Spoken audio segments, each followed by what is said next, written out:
Bom, aí, velho, tava lá, o Auro me deu esse start, assim, na minha carreira, né? Me mostrou que era possível e tal, e me deu diversas referências que eu comecei a estudar e ler. E aí eu saí de lá e comecei a estudar para fazer a residência em neurologia, né? Aí saí, comecei lá na Fundação de Neurologia daí, e aí levei, né, todo esse meu interesse por plantas e tal, e aí, coincidentemente, a vida foi encaixando as coisas. E o doutor Andrade, que é o presidente lá, o principal preceptor, né?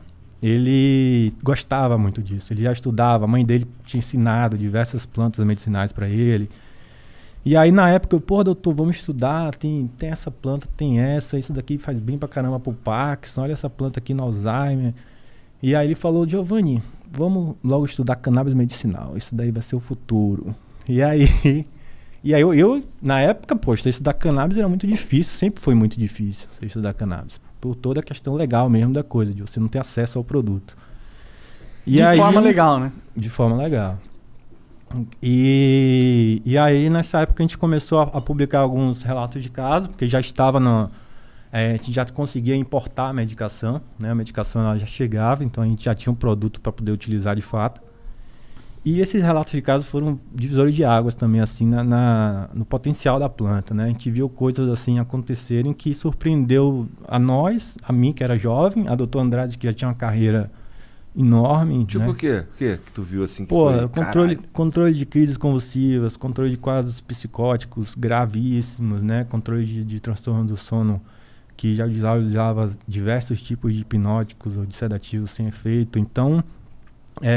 doenças raras, né, que não tinha tratamento disponível e a gente conseguiu oferecer pelo menos uma melhora na qualidade de vida daquela pessoa, né? Então isso começou a mexer muito com a gente levou esses trabalhos para o congresso e a gente viu que era uma coisa ali que tinha muito potencial, né? Então a partir daí a gente se organizou melhor, montou um time de pesquisa e começamos a fazer uma revisão bibliográfica, né? Porque a principal evidência que a gente tinha hoje, até então da ciência, que a gente tem ainda, na verdade, é o uso na epilepsia, né? Então, o uso na epilepsia ele é dramático. Tipo assim, a pessoa, né, vinha tendo crises convulsivas usando 7 remédios e aí você, de repente, acrescenta um remédio, um extrato de uma planta e ter controle dessas crises. Às vezes, não controle, mas redução bastante significativa. É uma coisa, assim, que é nítida, né? Não tem como o cara falar que não está funcionando, né? E as custas de baixíssimos efeitos colaterais, de baixíssima toxicidade. E aí é isso que a gente pegou, fez essa revisão bibliográfica para poder embasar um ensaio clínico mesmo, que é tipo o ápice de um estudo científico, né? Seria na área médica, né? Seria um ensaio clínico, duplo cego, randomizado. E a gente, graças a Deus, conseguiu hoje submeter, pelo menos, esse ensaio clínico. Estamos esperando aí a Anvisa dar o carimbaço para falar pra gente começar e, se Deus quiser, vamos começar esse ano ainda. E aí vocês começam o quê? A produzir esses remédios? Não, a gente não produz. A gente recebe um remédio, vem de um produtor do Chile e a gente dá para esses pacientes. Ah, né? Então, entendi. a gente vai tentar regulamentar esse remédio, digamos assim, como uma terapia nacional, uma terapia Maneiro. possível, um remédio de fato, né? Não é um extrato de planta, é um medicamento. E aí esse remédio seria o CBD ou seria o THC? Ó, a nossa resposta que a gente está tentando buscar agora é justamente o quanto, qual o impacto do THC nesses pacientes epiléticos, né? Uhum. Se seria melhor usar extratos com um pouco mais de THC ou com um pouco menos de THC. Que o THC é importante a gente já sabe, a literatura já mostra isso bem, só que a dose a gente não sabe bem, né? Então a gente está mostrando 3 grupos diferentes, tem um grupo placebo e tem 2 grupos com 2 concentrações diferentes, de proporções diferentes de THC e CBD. Interessante, porque normalmente a galera atribui as propriedades medicinais da maconha ao CBD. A galera meio que coloca o THC como se fosse... é a parte da maconha que deixa você chapadão. Exato, Tá THC-fobia. Mas então você está me dizendo que o THC também tem propriedades medicinais que são fundamentais.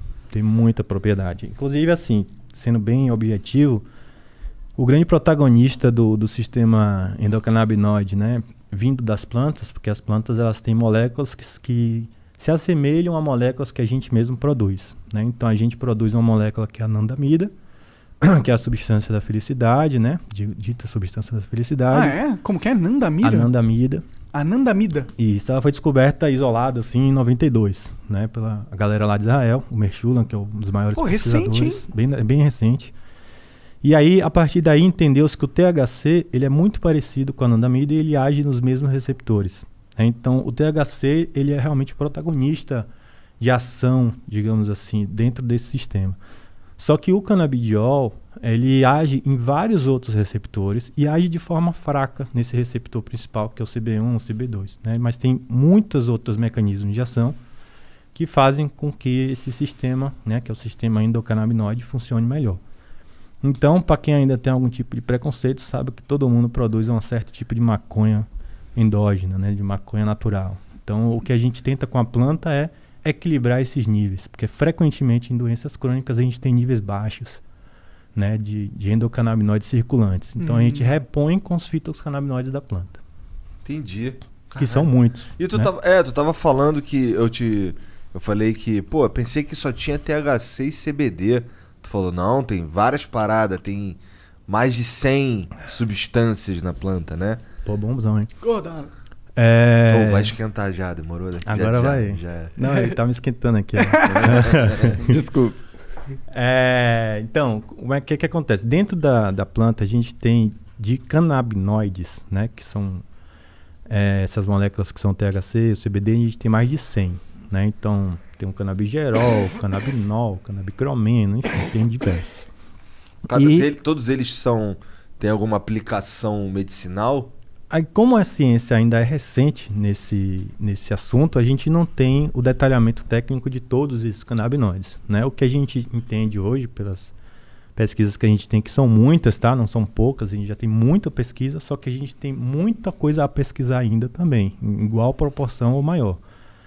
Então, a gente sabe que alguns deles funcionam. A gente tem alguns que são mais estudados, né? Uns 4, 5 são mais estudados. Os outros ainda vão vir nas próximas décadas. Entendi. Então, tem muita coisa para vir ainda, entendeu? Tem muita combinação de canabinoide para determinada doença e tal. E não é só canabinoide, né? Canabinoide é essas mais de 100 que existem. Além deles, existem flavonoides e terpenos, né? Então, os terpenos, eles dão aroma da planta. É muito comum as pessoas que fazem uso recreativo até escolher a planta pelo aroma e tal. Sim, isso são os terpenos. É gostoso o cheiro de algumas. Sim. Tem algumas que não são tão E gostosas. os flavonoides é o que dão geralmente a cor, aquela cor dos pistilos e tal. Uma cor às vezes é mais alaranjada, às vezes é mais amarronzada, mais verde. Então, geralmente é o flavonoide que pigmenta essa planta. Então, o flavonoide tem muito efeito antioxidante. Né? Ele já tem vários flavonoides conhecidos que são usados na medicina. E os terpenos, eles têm várias propriedades terapêuticas também. Né? Não sei se vocês já ouviram falar de aromaterapia, mas é uma coisa que é milenar também. E a aromaterapia se baseia basicamente nisso. Tu fica sentindo o cheiro ali, se tratando. Pô, tô me tratando aqui, sentindo um cheiro. Incensos? Porque o cheiro, cara, ele cerebralmente assim, é uma coisa muito, muito forte. Porque ele sensibiliza muito o cérebro, né? E ele tem uma conexão direta cerebral, diferente dos outros sentidos. Que eles passam por um tipo de processamento cerebral. Então, o cheiro, ele te conduz a estados emocionais instantâneos. Né? Então, é uma coisa muito poderosa. Subutilizado, né? Bastante subutilizado. Já senti um cheiro e me deu uma nostalgia de um momento da minha época, assim, instantaneamente, assim. E ele foi forte, foi tipo uma emoção, não emoção, mas uma presença na minha consciência forte, assim, sabe? Exatamente. Quando tu sente um cheiro de merda violento, tem... Exatamente. Pode crer, da hora demais.